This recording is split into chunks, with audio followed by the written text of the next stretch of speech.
story of Pakistan, and I must say that it is actually the transition of old Pakistan to Naya Pakistan, and that is your subject today, Naya Pakistan, Magar Kiska Pakistan.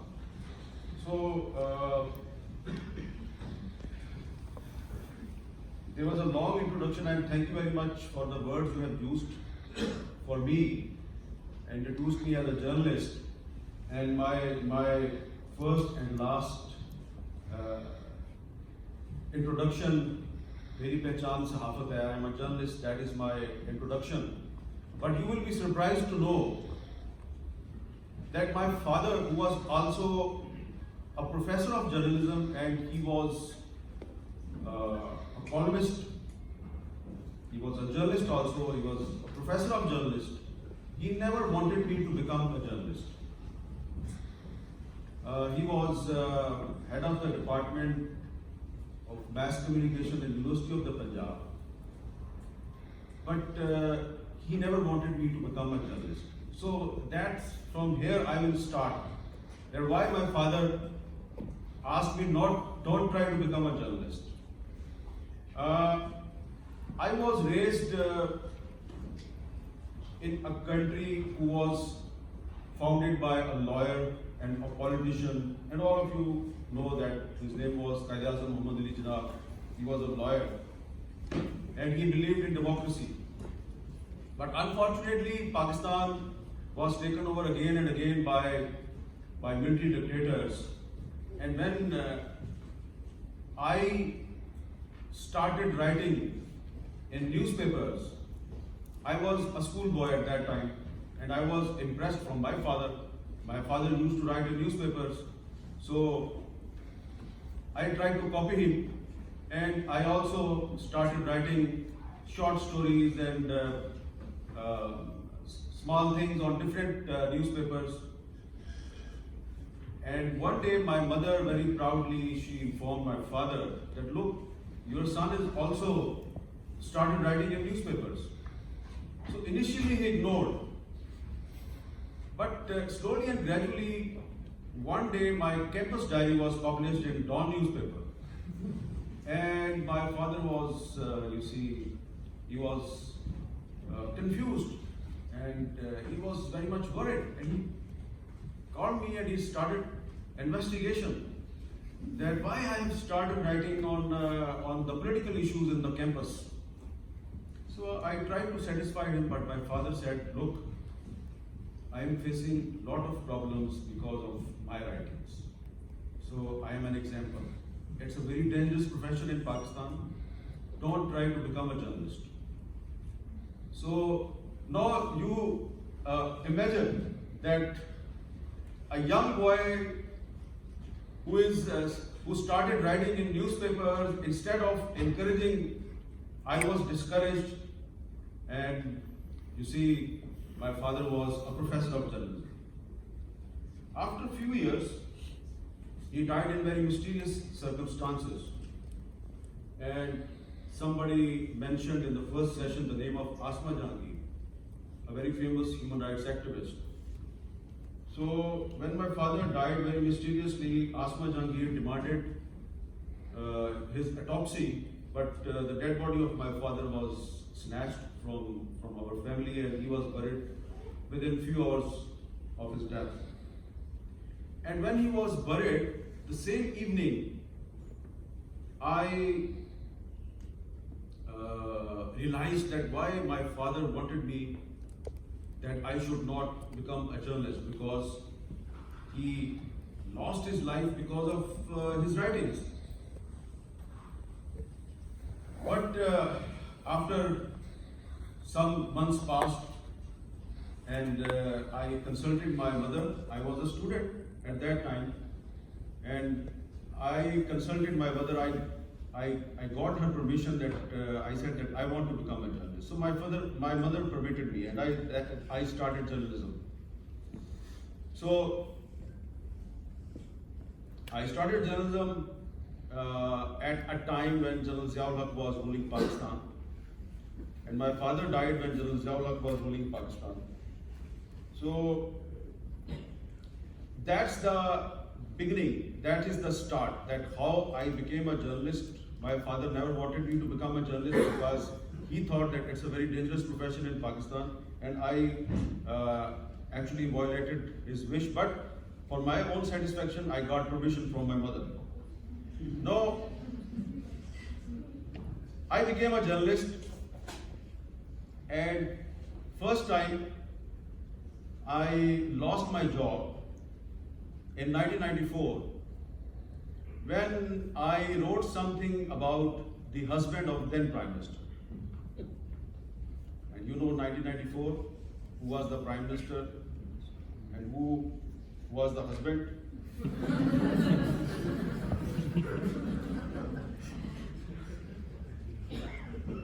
My column was published. By the way, I must remind you, that was about the submarine scandal. And that submarine scandal is still not closed. The French President Sarkozy, the former president, he's still facing the investigation. And the naval chief in Pakistan, Admiral Mansoor-ul-Haq, he was convicted in that scandal. So that was my story, my column on which I lost my job. Second time, I was forced to resign from the post of the editor. I became editor at the age of 36, and within 1 year, I was forced to resign because it is still relevant, that story is still very relevant. That was about the Park Lane apartments in London. So it was owned by Nawaz Sharif, and in 1997 he was the Prime Minister of Pakistan. So he was not happy on that article. So they arrested my chief editor, and I was asked that if you want him to be released, you must resign from your job. So I was forced to resign. That was the second time I lost my job. Third time I was banned in 2007 when General Pervez Musharraf suspended the Constitution of Pakistan. I was banned along with some other journalists. So we came on the roads, and the lawyers and the media and the civil society and some political parties, they started a movement for the restoration of the Constitution. And those were the days when we started doing shows on the roads, because we were banned on the TV screen. So we started shows on the roads, and the most frequent guest of our road shows was Mr. Imran Khan, who is now the Prime Minister of Pakistan. And I still remember that those road shows were covered by CNN and Washington Post, and in one of the shows on the roads, Imran Khan said that we will never compromise, we will defeat this dictator, and we will make Naya Pakistan. So the word Naya Pakistan was used by Imran Khan first time during the lawyers movement, when we were doing on our shows on roads. So he said that we will make a Naya Pakistan, and there will be no censorship and no restrictions in Naya Pakistan. By the way, at that time, very few people believed that Imran Khan can become a Prime Minister one day. In 2007,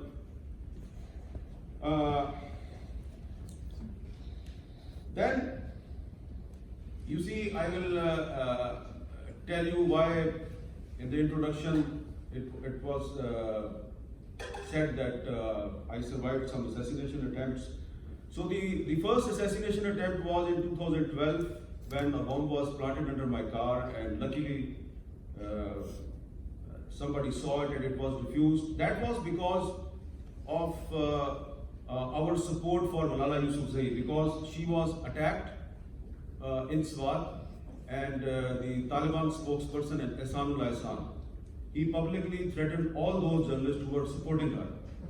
And I discovered Malala Yousafzai in 2009 in Swat, and she appeared on my show first time when Swat was under the control of Taliban. So you know, that's why Malala Yousafzai became very famous, because the whole world was aware that in those days Swat was under the control of Taliban, and she was only 11 years old, and she said that I want to go my school, and the Taliban have destroyed our schools, they have shut down our schools, but I want to go to school. So that's how she became famous, and within 3-4 years she was attacked. And when we supported her, so everyone who was supporting Malala Yousafzai was threatened. So the second time, now in 2013, I was I survived an assassination attempt, this time in Kusdar. That is one of the important cities of Balochistan. And that was very interesting, because the first session was very interesting, and Ujjwal Bhai was asking tough questions to Malik Siraj, because Ujjwal Sahab is very much aware about the ground realities, and he was, I think, trying to make a balance like a good journalist. But what happened to me was, you see, I was not expecting that. I visited Kusdar. Why? Because its press club was locked. The press club of Kusdar was shut down by some militants who were not anti-Pakistan militants, who were not fighting against the state. They were fighting for the state. So those militants, first of all, they killed the president of the press club, then they killed the general secretary of the press club, then they kidnapped some journalists, and finally the press club was shut down. So the journalist community was very disturbed, and our journalist colleagues from different parts of Balochistan, they used to come to Balochistan. They said that we cannot continue our job as a journalist while living in Balochistan. Please arrange some alternative job out of Balochistan. So I decided that at least election is very close, so I should go to Kusdar and show the world that here is the second biggest city of Balochistan, and its press club is locked. There was a big tala on the door. So when I reached in front of the press club, and my cameraman, I started my show from a locked press club. So I was surrounded by the people, like Indian film, some armed militants. They started moving around us on their Honda 125 motorcycles. They had long hairs, long beards, and they said, "Bas kalma pad lo aaj." So suddenly there was a very brave police officer. His name was Fasiuddin. He was from Khyber Pakhtunkhwa. So he came to know. I called him. I said, "Fasi bhai, I am surrounded. So maybe this is the last phone call." So he came on his official jeep. He was in uniform, and he was all alone. And there was a fat man in shalwar kameez, and he said, "Oh, you are my SHO. You are part of my police. So ask these boys to go away." So he said, "Sir, I am not in uniform, sir." He said, "What are you saying?" Then he said, "Mr. Mir, you should jump into my jeep, otherwise they will kidnap you." So I jumped in his jeep. My cameraman also jumped in his jeep. So it was a very, very dangerous situation, and they started shouting, and then they started firing in the air. The DIG Kusdar, he called someone. He said that I am calling you, and your phone call is recorded, my phone call is recorded. I am telling you, Hamid Mir is with me. He is surrounded by some people. If he is killed, you will be responsible. Within 5 minutes, those boys disappeared. And then the DIG started shouting on me, and he said, "तुम्हें किस पागल ने कहा था तुम बलूचिस्तान आओ? आ जाओ यहाँ से, वापस जाओ, go back, leave Balochistan as soon as possible." So I said, "You are very polite. I am very thankful that you saved my life, but why you are so much angry?" He said, "अगर तुम कुछ हो जाता, तो सारा बलबाजी मेरे पे डाल दे कि मैंने तुम्हें मार दिया." If something happened to you, they will say that I killed you. So you see, that was the situation. I narrated this incident because you should come to know that what was happening in Balochistan few years back. Now the situation is improved. That was 2013, and when I came back and I tried to, whatever I filmed in Khuzdar, I tried to air it on my TV channel. It was very difficult. You see, very difficult. The satellite system was disrupted, and the show was not properly aired. So it was very difficult. So now you can imagine that I was living in Islamabad. I traveled from Islamabad to Khuzdar, and I tried to do a show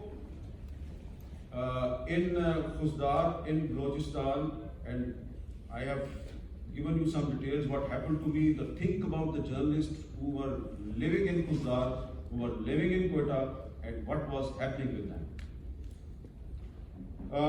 Third time within 1 year, I was attacked in Karachi, and you know, with the blessing of Allah, I survived. 6 bullets were pumped in my body, and a big propaganda campaign was started against me. I was a victim, but I started a character assassination campaign. You know, but when first time a bomb was planted under my car, I was asked by my friends and my family to leave Pakistan. I refused. And second time, when I was under treatment in Aga Khan Hospital, Karachi, very important people came to me and they said, you leave Pakistan. No, you have no future in Pakistan. And frankly speaking, I was on the bed. I started thinking on that. But after 2 days, after 3 days, I was told by my family members that there are some people, unknown people, they are poor people from India, from Balochistan, and they are present in the corridor of the hospital since last 3-4 days, including some aged women, which budi aurtein bhi hain usme, and they are praying for your life. Who are these people? I said, I don't know. So my younger brother went to see them, talked to them, came back, and he said that there are common people and they are praying, just praying, nothing else. They don't want anything from you. And on the other side, some very powerful and influential people, they were telling me, leave Pakistan, you have no future in Pakistan. I consulted with my doctor, Dr. Inam Paul. Dr. Inam Paul said, I am also under pressure that I should tell you that you should leave this hospital, but you see, trust me, you will be okay in this hospital. No need to go abroad. And the same day, a very powerful person came and he saw me and he said that an air ambulance has arrived on Karachi airport, and if you agree, we can transport you to Dubai and from there to England. But I decided not to listen to them, because at that time, you see, I thought about those poor people who were praying for me in the corridor of that hospital. And I had no blood relationship with them. They were common Pakistanis. So that was a big gamble. I decided that these people, if they are praying for me and they love me, why should I leave them? So I will not leave Pakistan. That was the second time I decided that I will not leave Pakistan. And this is the lesson. As a journalist, I learned that if you speak for others, if you speak truth for others, the others, they will not listen any lies about you. So this is a connection. And in Pakistan, today, if a journalist like me, who survived many assassination attempts and still working in Pakistan, so what is this? Yesterday, I was in the headquarters of the Committee to Protect Journalists in New York, and one journalist from South Africa, she asked me this question, that you are attacked in Pakistan again and again. Why not you leave Pakistan? What is your problem, man? I said, my problem is the people of Pakistan. So the majority of the people, if they trust me, why should I break their trust? So I'm not ready to leave Pakistan, and you can also say that maybe it's an ego problem. That somebody want me to leave Pakistan and I will not leave Pakistan. Zidd la nahi. So, you see, I was declared traitor, I was declared enemy of Pakistan, enemy of Islam.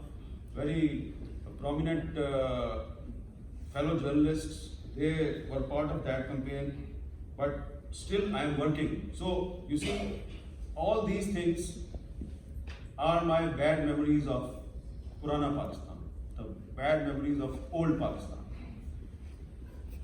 And I still think that the Naya Pakistan, the new Pakistan, will be much better than the old Pakistan. So what is the current situation? Am I misleading you? Maybe you are thinking कि रोज पाकिस्तान में कहता है ये हो गया, media के साथ ये हो गया, यहाँ कह रहा है कि पाकिस्तान का फ्यूचर बहुत अच्छा है. Maybe you are thinking. But you see, it is happening since last 3 decades. I was first kidnapped because I gave a story about the government of Benazir Bhutto in 1990. I was first kidnapped in 1990. Today is 2020. 3 decades ago I was kidnapped. But when I compare the Pakistan of 1990 with the Pakistan of 2020, despite all the problems, it is much better Pakistan. But what is the situation right now? The situation right now is for many people not satisfactory. For some people, it is very satisfactory. Those who think that the situation in Pakistan is not good, they don't like Imran Khan. Those who say that the situation in Pakistan is good and it will improve further, they like Imran Khan, or maybe Imran Khan is telling all of you, घबराना नहीं. But कुछ घबराने की बात तो है. You see, in 2007, when Imran Khan was telling us that one day we will make Naya Pakistan and he was supporting media freedom, very few people thought that one day he will become Prime Minister of Pakistan. So he became Prime Minister of Pakistan in 2018. And last year, within few months, last year in 2019, I was one of those who was observing Black Day against the government because some TV channels were shut down and we were facing unannounced censorship. So we came on the roads and we were shouting for the media freedom. So we observed Black Day. And that's what we are doing since 2-3 decades. And if we go through some figures like the World Press Freedom Index, the position of Pakistan is sliding down. But it's not only Pakistan. The position of India, the position of Bangladesh, many South Asian countries is going down. Recently, regulation to control social media was introduced. So we, just few days back, before coming to the United States, we organized a big meeting in Islamabad, and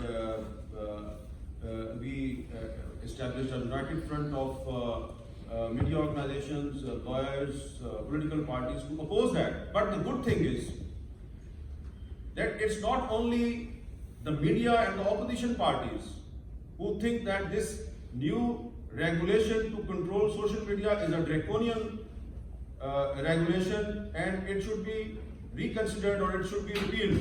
It's not only opposition and the media and the lawyers and the civil society.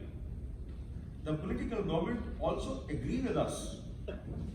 Now, you think that the same political government, the Federal Cabinet of Pakistan, they approved that regulation.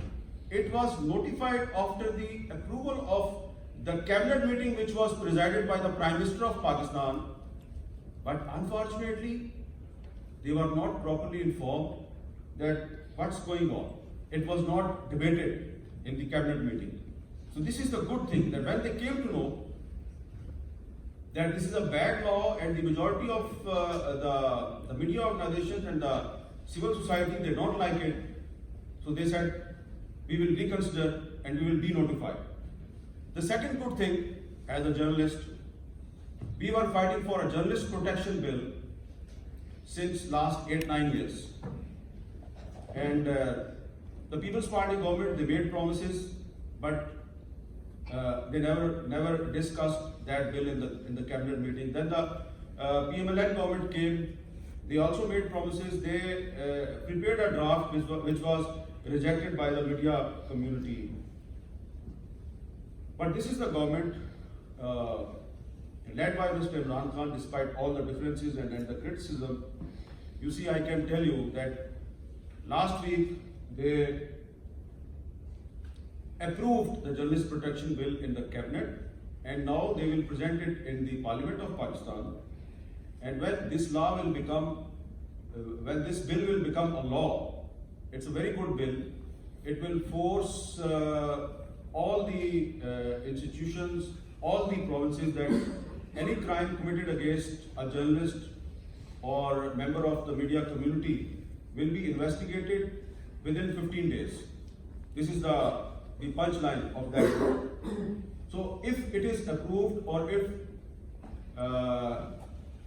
it becomes a law, it will become a role model in, at least in South Asia. No other South Asian country have this kind of law. And the other thing that many people ask me, that why you are very optimistic, why you say that the Naya Pakistan, you think that we will have a Naya Pakistan. I don't support the Naya Pakistan which was promised by the Imran Khan, because the Pakistan, the Naya Pakistan of Imran Khan is full of contradictions. He is claiming to fight against corruption, but there are many corrupt people in his own cabinet. I think that the Naya Pakistan is the Pakistan of Quaid-e-Azam Muhammad Ali Jinnah. He died in 1948, and we never saw the Pakistan of Quaid-e-Azam Muhammad Ali Jinnah.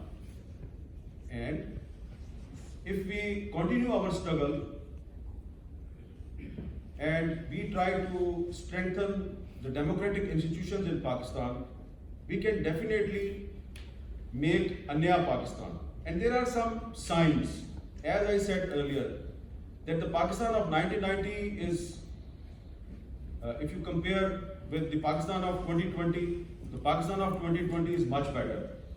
And after a few years, or maybe after 3 decades, when one of you will be speaking from this dais, you will definitely say, and I hope you will say, that the Pakistan of 2050 will be much better than the Pakistan of 2020. There are signs. I am not making a statement in the air.